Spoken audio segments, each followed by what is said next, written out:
Hello and welcome friends to the channel ChessFinalZero. Over 99% of chess players won't solve this, and I am sure about this number. White has only one move. Where do you move your king? Or you will push your pawn first. So it looks simple, but there is one strategy or one tactic to win with white in this endgame. Can you find the first move for white here to win? Pause the video and try to find how.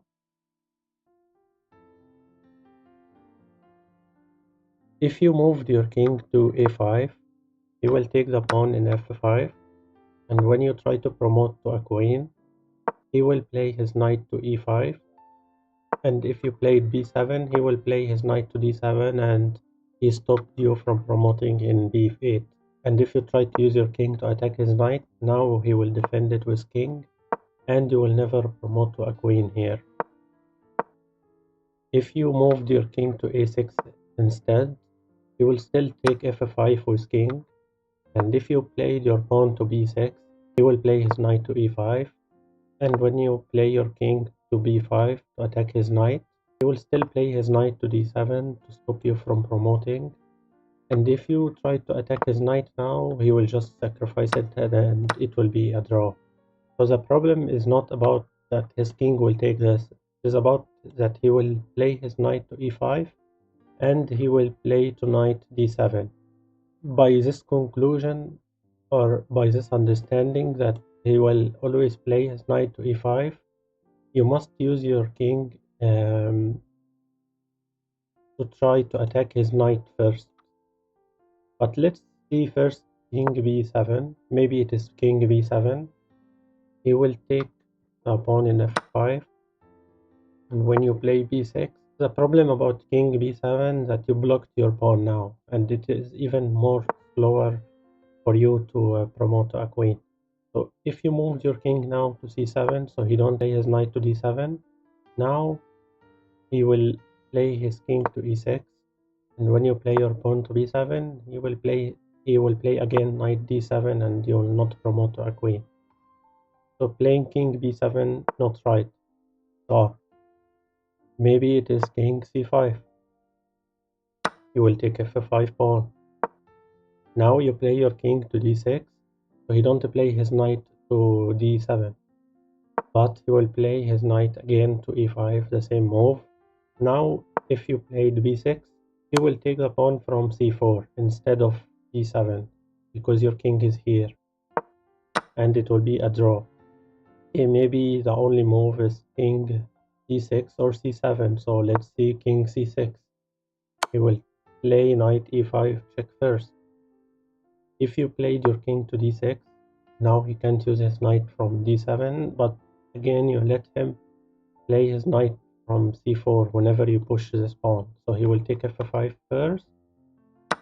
If you pushed your pawn, he will play knight c4 and you lost your pawn again. But what if you didn't push your pawn and try to move your king here? Now you let him play knight d7. And if you try just to push this pawn, the first move, like in normal puzzles, you try to find the unexpected move. Or maybe it is this move is unexpected. You are giving a free pawn, so he take with king, and you, for example, put his king in f6. That's why you will win here with white. But no, now you are have no way of winning. He will still play his knight to c4 or knight d7 and stop this pawn. So the only move that white can play here and win is to play his king to c7. But why? Like he can play knight c4 and stop the pawn now. If he take the pawn in f5 now, he will play b6. The problem here for black is that if he played knight e5, if you played b7 now, and he tried to use his king to e6 to play his knight here, you already promoted and you win. But taking the pawn in f5 with black king is not the interested part about this puzzle. The interested part about this puzzle is that he will play his knight to e3 as a best move. And again, white has only one move here to win. If you played b6, he will play knight 4 and it will be a draw. By playing his knight to e3, he's going to play knight d5 right away. So if you moved your king here so he don't play his knight to d5, now he will take the f5 pawn, and if you played b6, he will play knight c4, and if you played b7, he will play knight a5 fork and he will take the pawn. So after black take the f5, there's no way for white here to win really. If you move your king here so he don't use his knight, he will play his king to e6, and after you play b6, now he play his knight to d5. You played this and you're already going to promote to a queen. He will play his knight to f6. You promote to a queen and he will take a queen. It will be a draw. After he played his knight to e3, there's only one move for white here. Pushing the pawn is wrong. If you played your king here, is wrong. Like, what do you play here with white? If you moved your king here, so he don't play his knight to d5, now he will take the f5 pawn. If you played b6 4, you have to move your king again to stop the knight, but he will play his king to e6, and again he will do the same scenario about knight 4 can take your pawn. So king d6 also is not right. So the only move for white here to win, and the only strategy, is king d7. Okay, why? Like, if he take the pawn now, you will play b6. You don't have a fork or knight with check. Like, if he played his knight here to attack this pawn, you will just play b7. If he played knight check from here, you will play your king to c6 and he will never stop this pawn. So he will not take f5. He will do more interesting move. He will play his knight e4, and right now you will never promote this pawn to a queen. So what do you do here with white to win? Because of why 99% of players of chess players will not solve it, because he will play his king now to e6, going for this pawn instead, and he gave up on this pawn. Okay, now what do you play here with black really? You can't move your king. White will promote to a queen this pawn. If you played it here, you will play f6. Play here, he will play f7. Play here, he will play his king to e7, and he will just promote to a queen. Let's say he played this, so he play knight 4, but he will promote with check and you win here. If he played his knight to b6 as best move for black, he will play f6. He will try to use his king from here. If you played f7, he will play his king to g7. When you play your king to e7 now, he will play knight d5 check.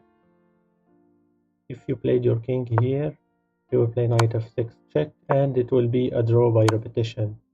And if you try to return here, he will play his knight here. And whenever you return to e7, he will do knight check, so it will be a draw. Because when he played his king to g6, there's only one move for white here to win. So instead of pushing the pawn, you play your king first to e7. If he played his knight to d5, check to take this pawn, you will return back to d6, attacking his knight, and now you're going for the left pawn again. This puzzle is very hard. So if he repeated his move to knight b6, now you will play your king to e6. So it is black to move now. The difference that it is black to move, not white to move. So if he moved his king, or let's say he moved his knight, you will play f7 here and you will promote to a queen. But you have to attack his knight again from d7. He played knight check, king e8, and now you promote this one to a queen. If he moved his king instead, now if you played f7 again, it will be a draw. only way is to play your king to e7. If he played knight 4, king d6, take the pawn. Now it is easier for you to promote this one. His knight will not stop it. Like, he can't really stop it here. You stop both knight d6 and knight c5, so he will not stop this pawn. So the second move that you can do here is to play king f7. If he returns here again, now you like king f7, he give you extra move. So you return here, he can't use his knight now, and you play f7 and you win here with white. And if he used this king, you will promote and you win. And if he used it from here, the same. So that's the only way to win with white in this endgame. If you enjoyed this puzzle, like the video. If you want to watch the previous puzzle, click on the right. Thank you for watching.